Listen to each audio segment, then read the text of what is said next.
une syllabe, une seule, sur laquelle repousse toute une vie. L'idée est un abysse, un léger vertige lui monte à la tête. Le pas n'est plus aussi sûr.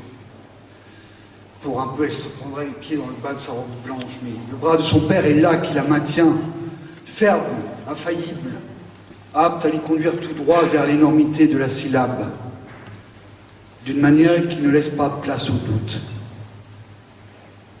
L'église Sainte-Trinité n'est plus très loin désormais. Le oui devant le maire n'est rien, il ne le craint pas. Mais le oui devant Dieu, l'être le plus caché, est aussi le seul à qui l'on ne cache rien. Pour l'heure, plutôt qu'aux dieux, elle préfère penser aux hommes. Ne sont-ce pas ceux-là même qui décident des guerres et des paix? Marcher comme si de rien n'était, regarder devant soi, voilà ce qu'il faut faire. Donner le change, le plus beau jour de sa vie. Celui vers lequel lorgnent les rêves de jeunes filles, les siens n'ont pas échappé à la règle. Personne ne trouvera à redire. Elle sera à la hauteur. Comme elle l'a toujours été. Personne. Ni son père qui lui donne le bras, ni sa mère qui est au ciel. Elle a beau essayer d'arrimer sa pensée au cortège et au jour, l'image de l'abysse revient sans cesse. Chaque pas la rapproche, il faut avancer, mais d'instinct, quelque chose en elle recule. Quoi? Elle ne sait pas. Le léger vertige qu'on éprouve devant une falaise. L'odeur légèrement écœurante des lys du bouquet, la robe trop serrée à la taille. La couturière est encore venue ce matin pour l'ajuster une dernière fois. De tout petits frissons ont couru sur sa peau, aussitôt qu'elle a enfilé la robe. Jamais encore elle n'avait eu une telle sensation de fraîcheur contre sa peau.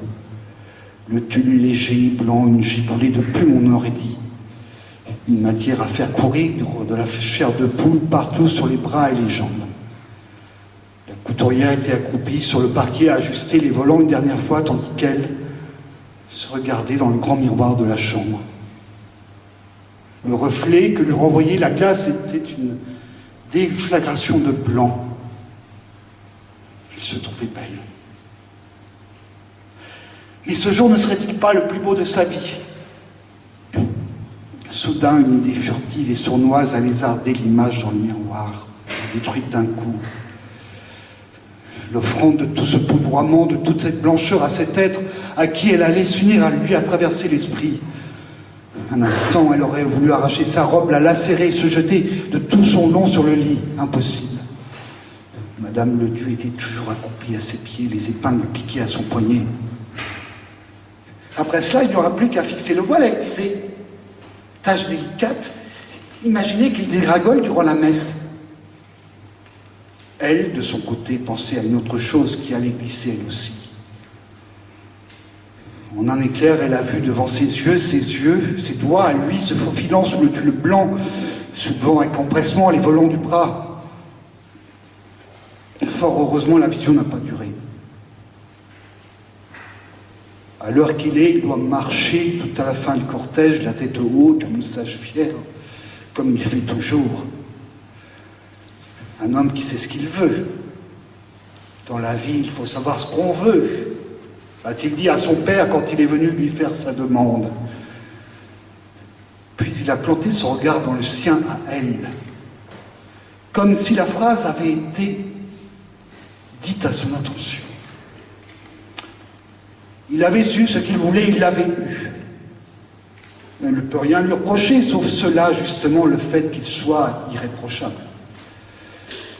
Une physionomie lisse, sans défaut ni saillie, une personnalité conciliante. Dont l'invariable optimisme l'a souvent agacé. Plus d'une fois, elle a eu envie de le secouer pour voir si quelque chose en lui butait ou résistait. Mais elle a toujours su se contenir. Elle avait d'abord voulu parler à son amie Irène. Comment était-ce pour elle avec André au début? Puis elle s'était ravisée. Irène avait l'air trop heureuse avec son André. D'ailleurs, un heureux événement se préparait, lui avait confié son amie. Dans son état, il n'avait pas osé aborder le sujet. Puis il avait songé à Claire. Mais que connaissait Claire aux hommes? Il n'avait encore jamais fréquenté.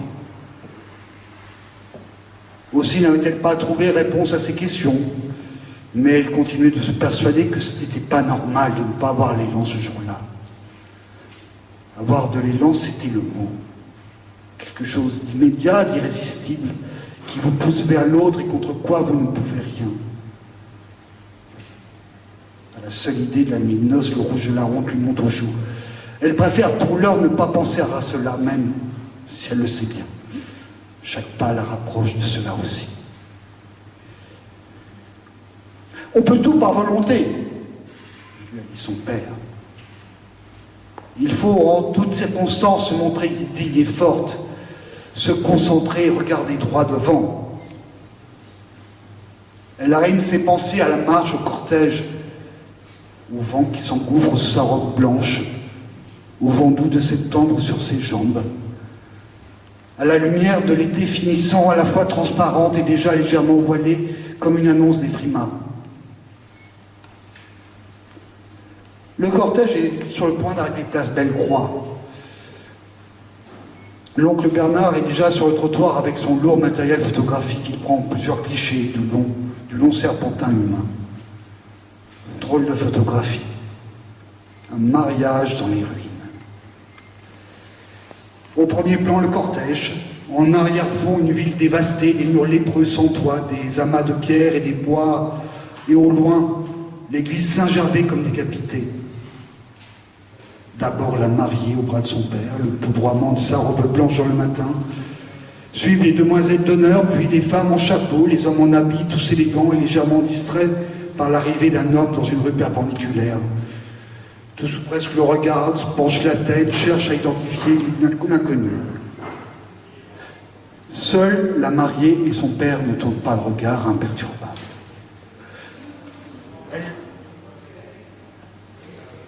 Elle sent derrière elle l'expliquerie de la petite Juliette, toujours en train de bouger cette petite. Même un jour comme aujourd'hui. Son frère Bastien est un peu plus calme, un grand jour pour les deux. Tenir la voile de la mariée. Il s'agit d'être à la hauteur. Personne ne manque à l'appel. Certains sont venus de loin, la tante venue de Caen, le cousin de Rouen, sa sœur Lisa, si coquette dans son tailleur saillant. Ma mère morte doit me voir du haut du ciel, se dit la mariée. Tu peux reposer en paix, ta fille fait un beau mariage. Les toits soufflés par les explosions, les décombres qui jonchent les rues. La désolation, on ne la voit plus à falaise. On s'y habitue. Pourtant, on pourrait presque encore sentir l'odeur âcre des fumées et entendre le cri des habitants réveillés en pleine nuit. Jetés hors de leur lit, fuyant les intérieurs tièdes pour des caves noires et humides. À l'oreille, le hurlement de panique de la sirène. La guerre est l'histoire ancienne, il faut reconstruire, dit son père. Elle a d'abord pensé que ce ne serait pas un beau mariage avec ses ruines pour décor, qu'il fallait attendre que le centre-ville ressemble de nouveau à quelque chose. On ne peut tout de même pas attendre qu'ils reconstruisent tout, a plaisanté son fiancé. D'ailleurs, il suffit d'une église, et l'église de la Trinité est restée miraculeusement debout, a ajouté son père. Dévastation ou pas, le mariage a eu lieu. Quand le cortège s'engage rue Freinet, elle comprend qu'elle n'échappera pas à ce qu'elle appréhende. Au vide de la rue, tout lui revient. C'est là qu'il habitait avec ses parents. Il est parti, il ne reviendra pas. Il a trouvé cette place de projectionniste à Paris au cinéma L'Entracte. À la fin, il ne parlait plus que de ça, de cinéma. Le petit pincement au cœur quand la lumière s'éteignait dans la salle et qu'il avait installé la bobine.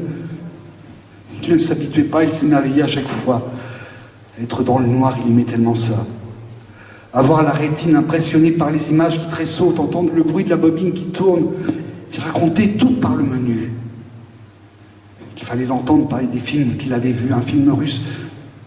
Il ne se souvient plus du titre. Les bouleaux, la taïga, la neige qui tourbillonne. Et puis cet autre français. Celui-là, la règle du jeu. Elle se rappelait le titre, le marquis, le garde-chasse, les domestiques, La construction, les passages, toute la France là-dedans, la France en personne. Tu verrais la bonne humeur, le rythme. Il ne s'arrêtait pas. Il se passionnait. Les salles obscures, il disait que c'était une seconde vie, qu'il ne pourrait jamais mourir tant qu'il y aura encore de si beaux films à voir. Elle se souvient parfaitement de la première fois qu'elle l'a vu. Elle ne l'avait encore jamais rencontré à Falaise. Il venait, avait-il dit, chercher une carriole pour déblayer les gravats devant la maison de ses parents. Il a frappé, c'est elle qui a ouvert. Elle a tout de suite été troublée par l'apparition dans l'encadrement de la porte, quelque chose dans les lèvres, quelque chose dans les yeux. Son père était en haut, il ne pouvait pas descendre tout de suite. Il a crié à sa fille d'accompagner le visiteur à la grange. Il redescendrait bientôt, il les y rejoindrait. Il lui a proposé une tasse de café. Il n'a pas accepté. Il était timide. Vite, il fallait trouver quelque chose à dire, même quelque chose de gauche. Il s'est lancé dans les films qu'il a vus au cinéma. Pendant tout le trajet de la maison à la grange, il n'a pas arrêté le garde-chasse alsacien. Sa femme, la comtesse, le château, le bal masqué, il n'arrêtait pas. Elle était comme entraînée dans le tourbillon de ses paroles. Ses épaules, sa bouche, ses cheveux, sa veste, elle était attirée par l'ensemble de la personne. Elle n'y pouvait rien, impossible de lutter, c'était immédiat et irréductible. Elle a poussé la lourde porte de la grange, puis ils y sont entrés tous les deux. Un demi-jour faisait luire les brins de paille dans la pénombre. Elle s'est aussitôt sentie submergée par un sentiment inconnu. À la vue des brins jaunes qui brillaient dans l'obscurité, elle s'est imaginée couchée avec lui dans la paille. Il avait mis sa veste pour que ça ne pique pas. Et elle s'est couchée dessus, avec sa robe relevée sur les genoux. La vision n'a duré qu'un court instant, mais elle a été nette. Eux deux couchés sur la veste parmi la couleur de paille dans le demi-jour, la proximité et la chaleur des becs, les remuements de leurs sabots, et l'impudeur de l'odeur âcre qui leur attrapait les narines et la gorge. Elle n'y connaissait rien à l'amour. Mais tout son être lui soufflait que c'était cela qu'on appelait un élan.